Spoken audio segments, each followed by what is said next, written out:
Madame, bonjour. Monsieur, bonjour. Bonjour à vous et à toute l'équipe de nous chez vous à Yaoundé, la dynamique équipe. J'adresse particulièrement à chacun de vous et de façon individuelle mes salutations en cette journée. Un jour, un événement, nouvelle édition. Pour cette autre édition, nous avons choisi de nous intéresser à une action annoncée de l'État qui est effective depuis hier, effectivement depuis ce 25. Le comptage physique des personnels de l'État décidé par le ministre des Finances est en cours. Nos reporters ont pu toucher du doigt, n'est-ce pas, certains de ces agents de l'État en train de se faire enregistrer comme cela est recommandé, une opération qui va durer 3 mois et au bout de laquelle l'État espère soigner ou alors tout au moins dépoussiérer le fichier solde de l'État afin d'éloigner les salariés fictifs qui sont comptés pour bon nombre, n'est-ce pas, dans ce fichier-là. Nous en parlons au cours de cette édition avec un expert des questions budgétaires et fiscales. Il est avec nous dans ce studio, c'est M. Medjouan Serge Alexis. Merci d'avoir répondu à notre sollicitation. Merci M. Nombo, merci de m'avoir invité, merci pour l'échange que nous allons ensemble faire. Alors, on parle d'une nouvelle opération qui est déjà effective. On l'avait déjà annoncé. Cela avait fait couler beaucoup d'encre et de salive en attendant effectivement le démarrage. Lequel démarrage a eu lieu hier depuis les premières soldes qui sont payées. Un certain nombre d'agents fictifs sont visés dans cette opération. On doit pouvoir se souvenir qu'il y a déjà eu des précédents à l'aube des années ou alors au soir des années 80. On avait déjà l'opération Antilope. Et puis on a eu une tentative d'automatisation de ce fichier solde après d'autres procédés, notamment la version de l'application Sigitwest 1 et 2. Et aujourd'hui, nous sommes donc dans cette opération qui entend toiletter ce fichier solde-là. On peut légitimement se poser la question de savoir quels sont les arguments que l'opération baptisée COP de cette année 2018 pourrait avoir qu'on ne pouvait pas retrouver dans les précédentes initiatives. Merci Monsieur Lebon. Je dois déjà dire, tout ce qui se conçoit bien, s'énonce clairement et les mots pour le dire arrivent aisément. Je veux prendre cette image pour qualifier cette opération qui a été lancée. Vous avez l'impression qu'elle est bien conçue? Elle est bien conçue. Ce temps, vous avez dit dans vos propos introductifs que c'est le ministre qui l'a lancée. Je tiens à rappeler que c'est une opération qui figurait déjà dans la circulaire des cadrages budgétaires du chef de l'État, signée le 20 juin 2017. Ça veut dire que c'était préparé plus d'1 an à l'avance. Donc c'est une initiative qu'on devait surtout voir dans la volonté du chef de l'État à assainir ce fichier-là. Absolument, c'est une volonté du chef de l'État. En fait, le ministre des Finances est simplement en train de mettre en pratique une volonté ferme du chef de l'État, contenu dans la circulaire comme des cadrages budgétaires, comme je l'ai dit, et qui devait prendre effet en 2018. Et cette mesure, qui a été bien pensée, comme je l'ai dit, doit se dérouler d'une manière unique. Unique, parce qu'il n'y a rien à comparer avec les autres mesures, dans la mesure où c'est une opération de décomptage physique qui va se faire à la source des paiements.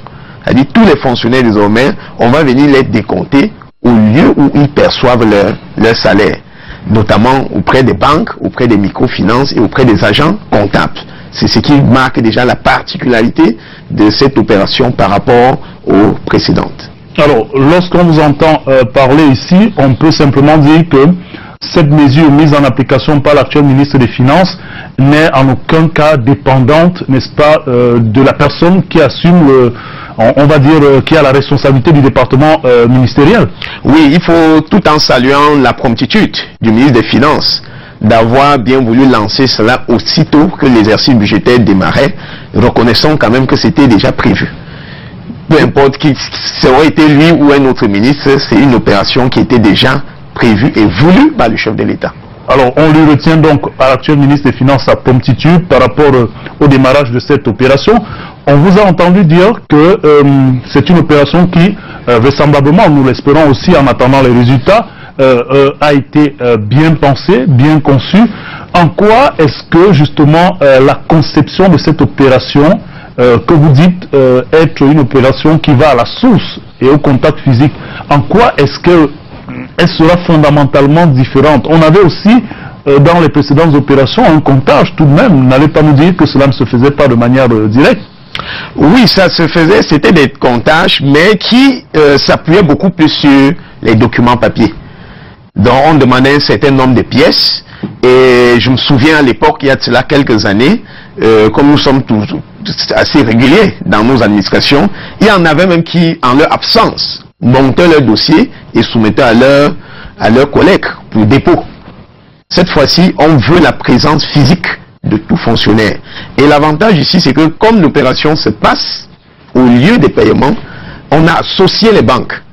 Voyez-vous, après les 3 mois, les banques, les microfinances qui assurent les paiements, vous savez, depuis un certain temps, l'État a décentralisé le paiement des salaires en responsabilisant certains établissements de microfinance et des banques pour le paiement des salaires.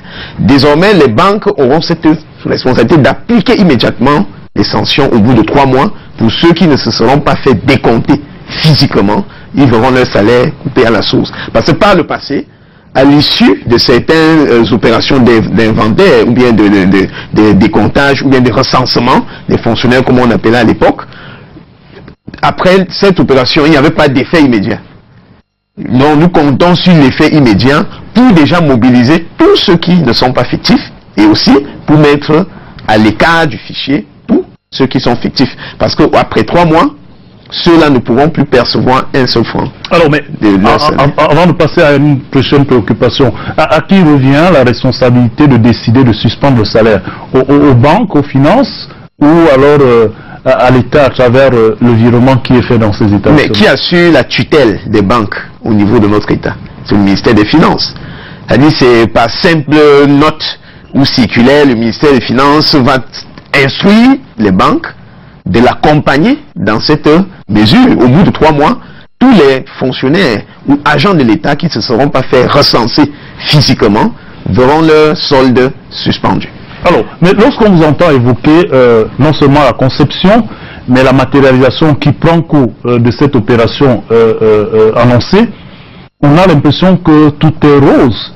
Est-ce qu'il n'y a pas tout de même, quand on regarde notre environnement, où on a toujours l'impression, lorsqu'on lance une opération, que c'est la meilleure, et après quelques années, on se rend compte qu'il y avait des failles peut-être énormes dès la conception? Est-ce qu'il n'y a pas quand même lieu de percevoir certains éléments qui pourraient faire, on a envie de dire, ombrage au succès de cette opération? Aucun système n'est parfait à 100%. Retenez-le. Toutefois, l'objectif recherché ici, c'est de porter des 10 000, parce qu'on évalue à peu près à 10 000 agents fictifs ou fonctionnaires fictifs aujourd'hui, de nos jours. On veut porter ce nombre, on veut réduire d'au moins 95% ce nombre. Toutefois, il faut savoir, les mauvaises habitudes, on la peau dure. Très vite, il y a lieu certainement de s'attendre que les uns et les autres vont multiplier des subterfuges pour revenir se faire recenser physiquement puis disparaître. C'est pourquoi dans le travail que nous sommes en train de mener actuellement comme solution pour rendre ces mesures pérennes, c'est qu'on ne doit pas se limiter à un décomptage physique par an ou bien tous les 3 ans ou tous les 5 ans. Nous proposons d'ailleurs que ce décomptage physique se fasse 2 à 3 fois l'an sur une période de 2 ans successifs, et puis ça permettra d'éliminer, je dirais, pour ne pas dire 100%, mais d'éliminer au moins 95% de fonctionnaires et d'agents de l'État fictifs. Alors vous avez donc, en termes de proposition, vous faites, disons, la proposition d'avoir un comptage régulier. Est-ce que techniquement, financièrement, c'est possible de tenir un rythme comme celui-là, sur lequel vous pensez voir des gages de succès d'une pareille opération? Et puis même, est-ce que les 3 mois comme délai accordé à une opération comme celle-là peuvent véritablement porter du fruit? Bien sûr, ça va porter dans la mesure où c'est une opération qui est décentralisée. Il y a déjà une équipe des agents du ministère qui vont se déployer auprès de toutes les banques sur l'étendue du territoire, et c'est tout est organisé, et en 3 mois ce serait possible.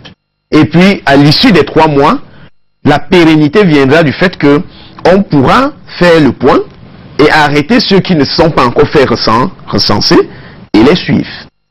Et cependant, ceux qui se sont fait recenser également, au bout, comme nous l'avons préconisé, avant la fin de l'année, demandez, puisque en réalité, lorsque vous n'êtes pas fictif, et que vous devez percevoir votre salaire, je pense sur 12 mois, vous devez aller au moins vous-même 2 ou 3 fois. Et à cette occasion, vous faites recenser. Autre mesure que nous préconisons également auprès des banques, c'est de laisser, nous voulons que les banques travaillent comme ils ont l'habitude de travailler avec les autres particuliers. Lorsque vous percevez votre salaire auprès d'une banque, cela suppose que vous avez un compte chèque ou un compte, pour ne pas dire courant.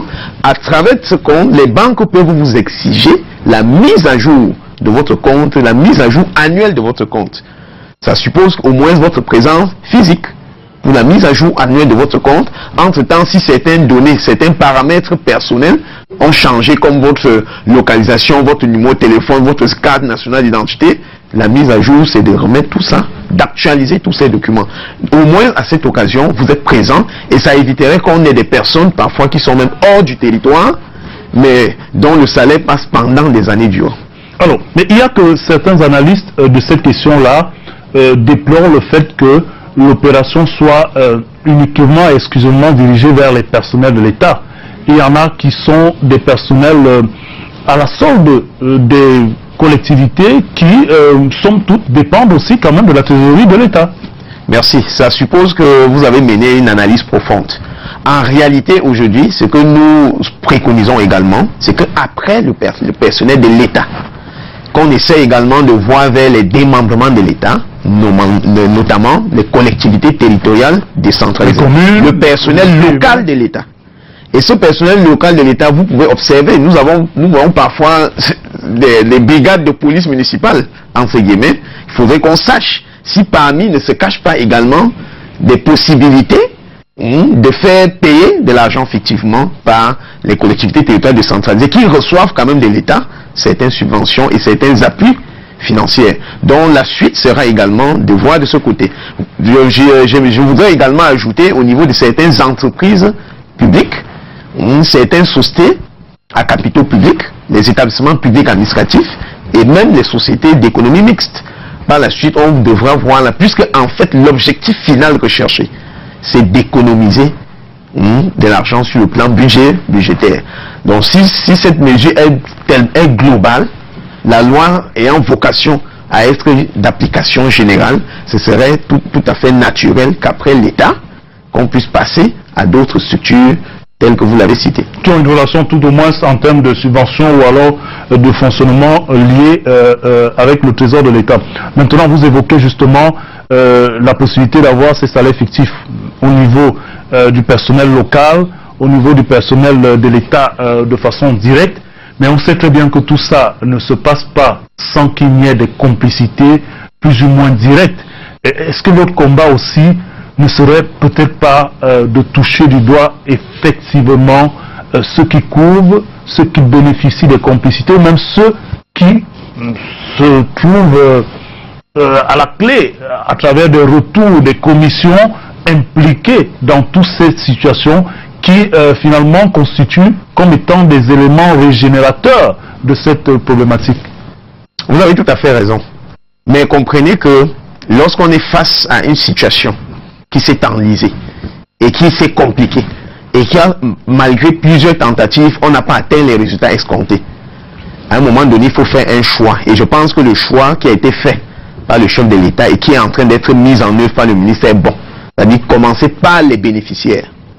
C'est-à-dire, quel qu'en soit, s'il y a complicité ou pas, c'est d'abord le bénéficiaire qu'il faut toucher. Puisque en touchant le bénéficiaire, qui est sommé de venir se présenter physiquement, son protecteur se verra désarmé.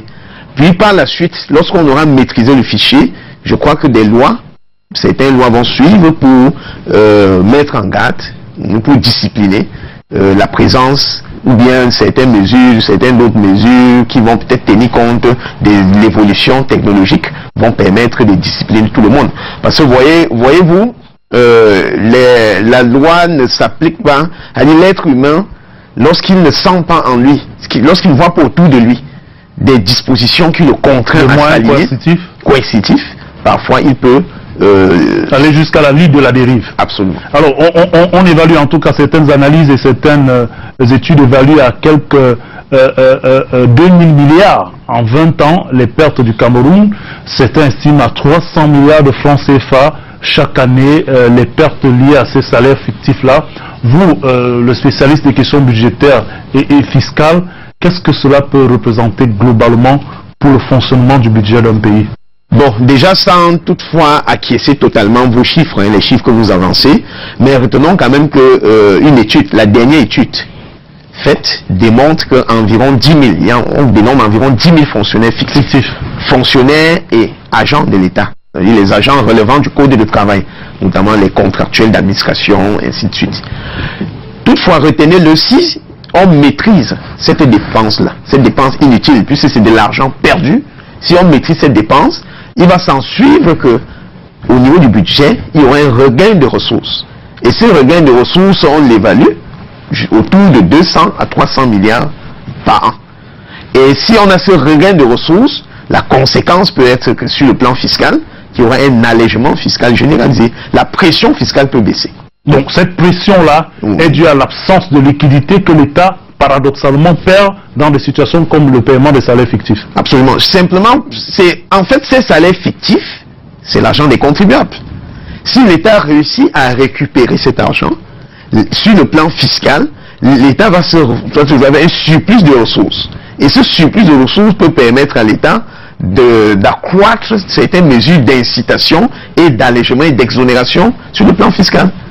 C'est l'une des possibilités. De même, l'État peut choisir plutôt sur le plan budgétaire d'utiliser, tel que l'a préconisé le FMI par exemple, d'utiliser ces ressources récupérées plutôt pour investir dans des domaines prioritaires comme le domaine infrastructurel. Le social notamment. Tout à fait. Alors, Monsieur Menjewa Serge Alexis, nous vous disons merci d'avoir répondu à cette sollicitation au moment où justement cette opération baptisée COP 2018, n'est-ce pas, de comptage physique des personnels de l'État prend son envol. Depuis hier, déjà les premiers agents ont commencé à être recensés.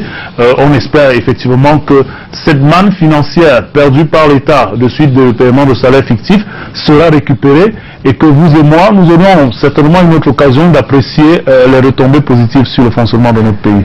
Merci, ces retombées seront positives et je vous donne rendez-vous dans 1 an, nous allons évaluer cette mesure. Le rendez-vous est pris. Nos téléspectateurs aussi l'ont pris et j'espère que toute l'équipe de Nous Chez Vous, à qui nous allons renvoyer l'antenne, ont également pris ce rendez-vous en espérant que finalement les tentacules, n'est-ce pas, de la régénération de ces mécanismes de paiement de salaires fictifs seront coupés. On attend de voir, en tout cas, on garde